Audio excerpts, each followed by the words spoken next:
From Indianapolis, with an eye on every corner of the state. This is IBJ Media's Inside Indiana Business with Gerry Dick. Presented by Elevate Ventures and Indiana University.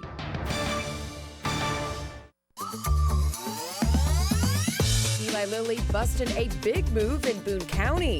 A $3.7 billion transformational innovation and research hub on the horizon. What does it mean for the 700 people who will work there, and where will they live? The latest on the housing crunch in Boone County. And Purdue's bold plans to play a key part in this new 63-mile health science tech corridor.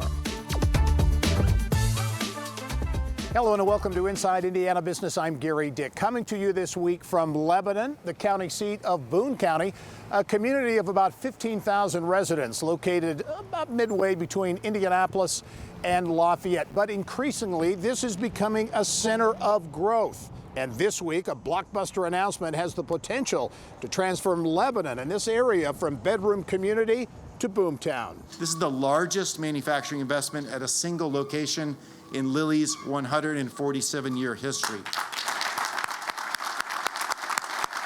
Eli Lilly and Company this week broke ground on a major manufacturing campus that will anchor the new LEAP Lebanon Innovation and Research District. And Lilly's commitment is growing in a big way. The company adding another $1.6 billion to what is now a $3.7 billion project with the potential for 700 jobs. This means monumental opportunity for Hoosiers. It means, because of what will come out of this operation and facility, the success of it will lead to more pioneering and discovering. It will have a positive impact on mankind. That is not a gross overstatement. That is what will occur here. It also means that Lilly is here to not just stay, but to grow. It's a renewed commitment. We've been here a long time. I think sometimes people forget about Lilly because we're already here. But this is a big new site for us, the largest in our history. And I think it just speaks to the success we've had as a company being based here in the Hoosier State. Lilly CEO Dave Rick says proximity to Lilly's headquarters and Purdue University and the state's business climate were the three major factors in the decision to double down on Boone County. Our phone is ringing off the hook. I mean, there is, of course, when you make these announcements and you start seeing, interest from restaurants, retail, residential, right? I'm sure there are people trying to find ground all over Lebanon for their different projects. And so it just an indication that we're on the right path, we're heading the right direction, and people are excited for the future of Lebanon. Now, the Lilly announcement and buzz around the LEAP Innovation District is sparking increased interest in this area from companies around the globe, suppliers, and others who want in on the action. Well, Lilly says demand is what's driving growth, both here in Indiana and around the globe. CEO Dave Rick says the company reached 58 million people with its medicines in 2022, and its pipeline among the most robust in the industry. Indeed, the products that will be manufactured at its Lebanon facilities will be distributed around the globe. Some 34,000 people around the world in 120 countries work for Lilly, more than 10,000 of those in Indiana. Among the main focus for Lilly medicines, diabetes, Alzheimer's, and autoimmune conditions. Lilly's big investment isn't the only high-profile project in this area.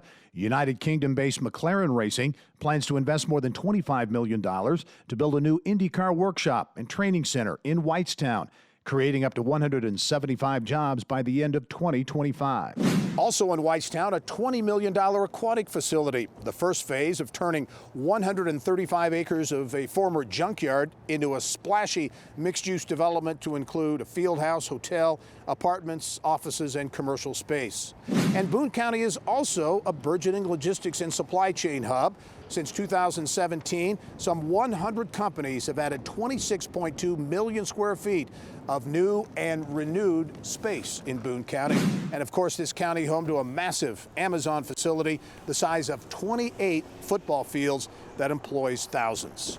Well, the vision for the LEAP Innovation District is not limited to Boone County. The Indiana Economic Development Corporation and Secretary of Commerce Brad Chambers are eyeing other parts of the state to acquire property for the creation of additional innovation centers. Speed is the new incentive. So to create a highly sustainable, innovation-focused, large-scale, permit-ready district center for global companies to land is really important. And so we think and we hope that the LEAP district is the first of a few throughout Indiana to really continue to attract global leaders in innovation to Indiana, to lift up Hoosiers through higher wages. That's really the focus for us. Well, as mentioned earlier, Lebanon's LEAP Innovation District is located about midway between downtown Indianapolis and Purdue University in West Lafayette. That sets up the potential for 63 miles of a so-called hard tech corridor in Indiana. Purdue's stake in the game when we come back. What do Heinz 57, Budweiser Beer, and Eli Lilly have in common? Believe it or not, all three companies burst onto the business scene in 1876, 12 years after the end of the Civil War.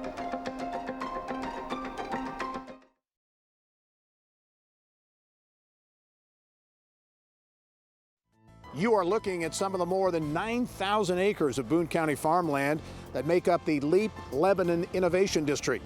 Eli Lilly and Company's $3.7 billion investment here, part of a larger plan to make Indiana an innovation destination. I think it's a huge opportunity for the state, and hopefully we're the first of many companies that'll plant a flag here in Lebanon, halfway between all the amenities of downtown Indy, big airport, logistics hub, and an outstanding technical school like Purdue up the road.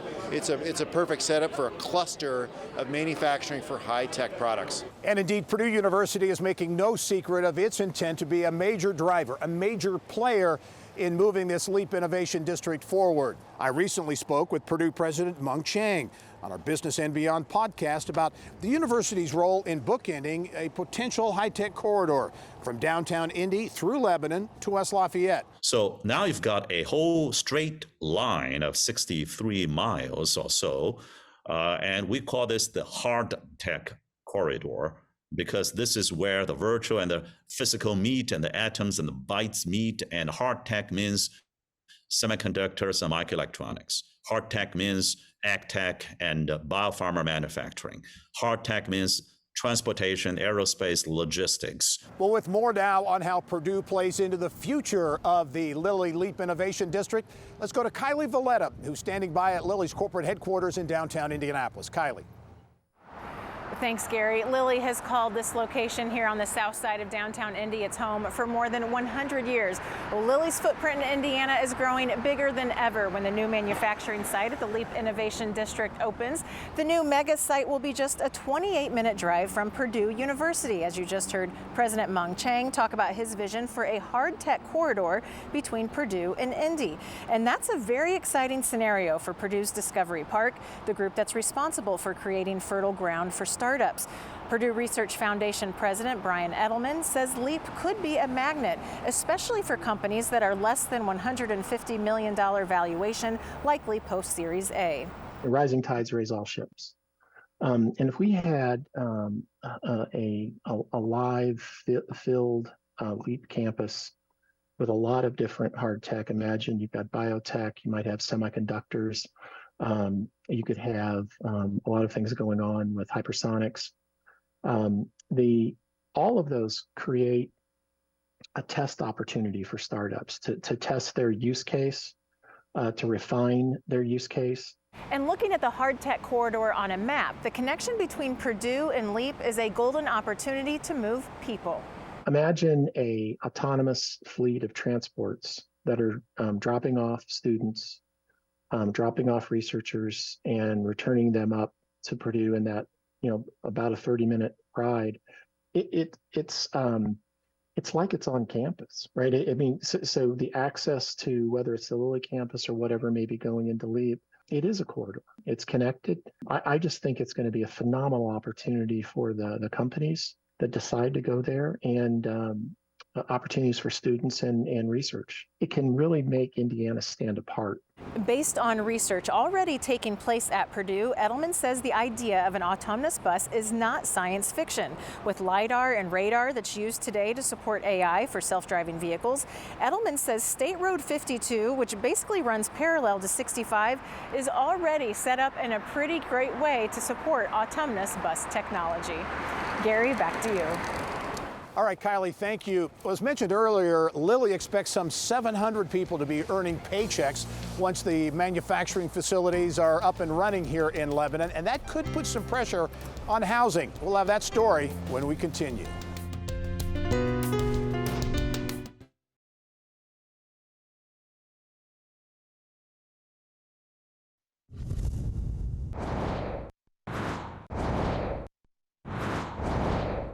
Here's what's making news around Indiana, brought to you by the Indiana Association of Realtors, Indiana's 21,000 realtors, the neighbors you know, the experts you can count on. Well, there's big news in Allen County as METALX says it is expanding its recycling operations there and creating about 100 jobs. The company eyeing Northeast Indiana as a potential place to build a $200 million aluminum rolling slab facility. That is expected to produce about 220 million pounds of ultra-low carbon aluminum annually.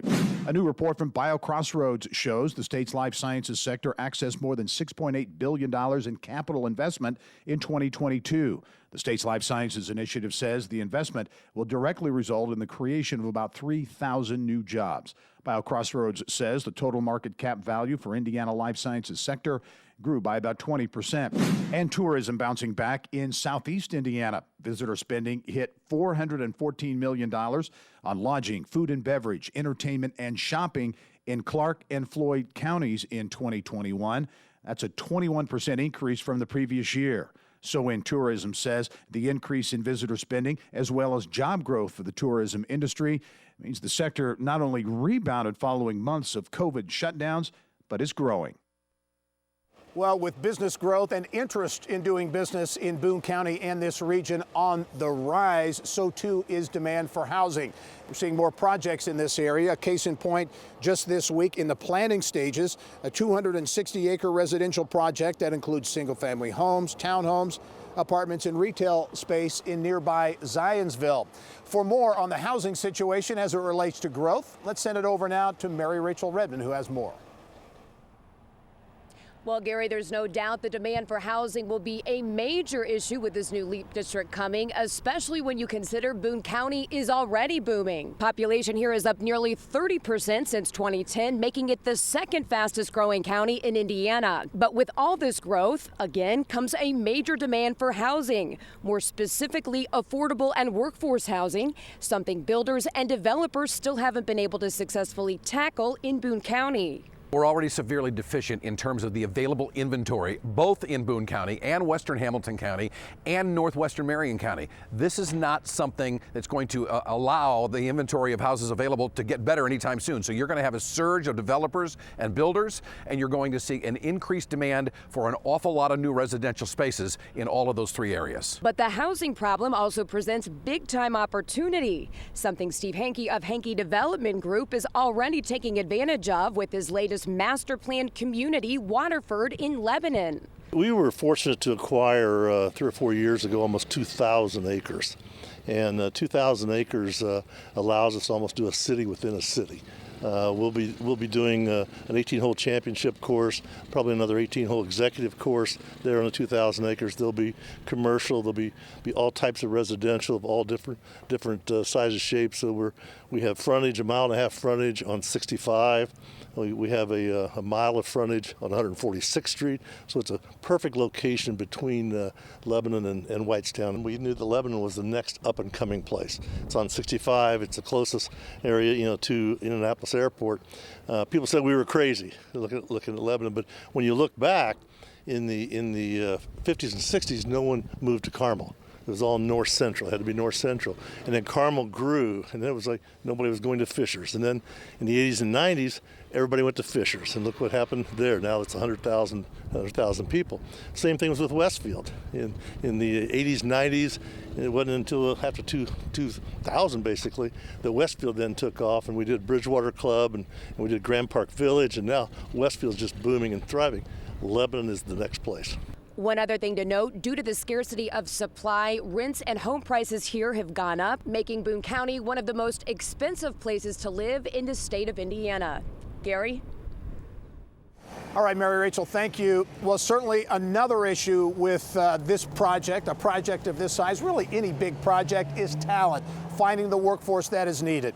Up next, how Lilly made an announcement this week to put skin in the game to the tune of $15 million for talent. Plus, you have a few days left to RSVP to be part of IBJ's Life Sciences Power Breakfast on Friday, April 28th. Engage with a panel of experts as they discuss promising science, technology, and talent in Central Indiana's life sciences industry. RSVP by April 24th at ibj.com/events. And there is still time to make your nomination for Indiana 250, IBJ Media's list of the 250 most influential business and community leaders in Indiana. Learn more and make your nomination at indiana250.com. Lebanon, home of Indiana basketball legend Rick Mount, the first high school athlete to ever grace the cover of Sports Illustrated, where the second largest stained glass courthouse in Indiana shines, and the place where world-famous Donaldson's Finer Chocolates cranks out sweets to chocolate lovers across the globe.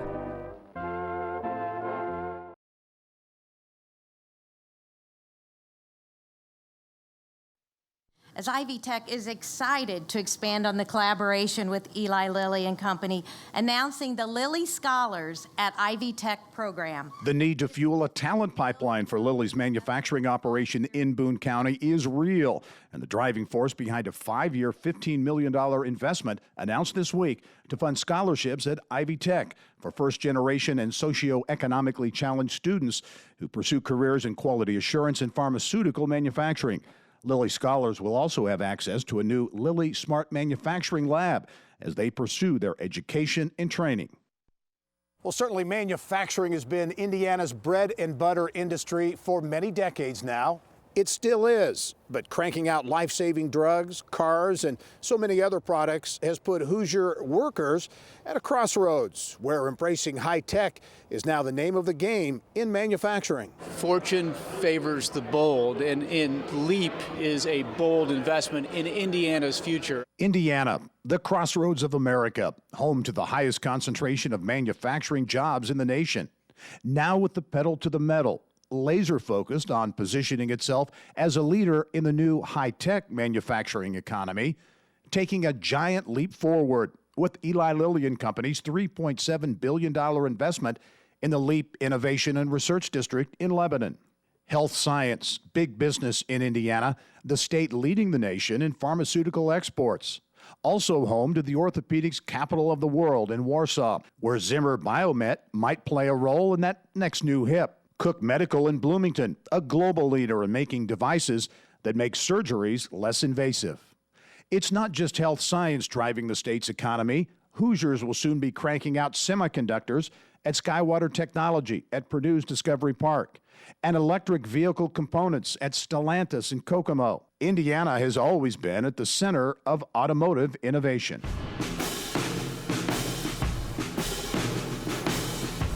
And the state's still a major player in the next generation of cars and trucks hitting the streets. Indiana's second in the nation for automotive manufacturing, providing work for thousands of Hoosiers at Honda in Greensburg and Toyota in Princeton. They're ready to do whatever it takes to take us to the next level. Indiana's manufacturing heritage, it runs deep. From Colonel Eli Lilly's bold move to set up shop near Pearl and Washington Streets in downtown Indianapolis nearly 150 years ago, to today, where Indiana's rich manufacturing past is intersecting with its vibrant present and busting a move to create a promising future. Well, that's all the time we have for this week's show. We hope you've enjoyed our visit to Lebanon, Boone County, in this area where Lilly is investing $3.7 billion in new manufacturing operations. I'm Gerry Dick. Thanks for joining us. Go out and make it a successful week.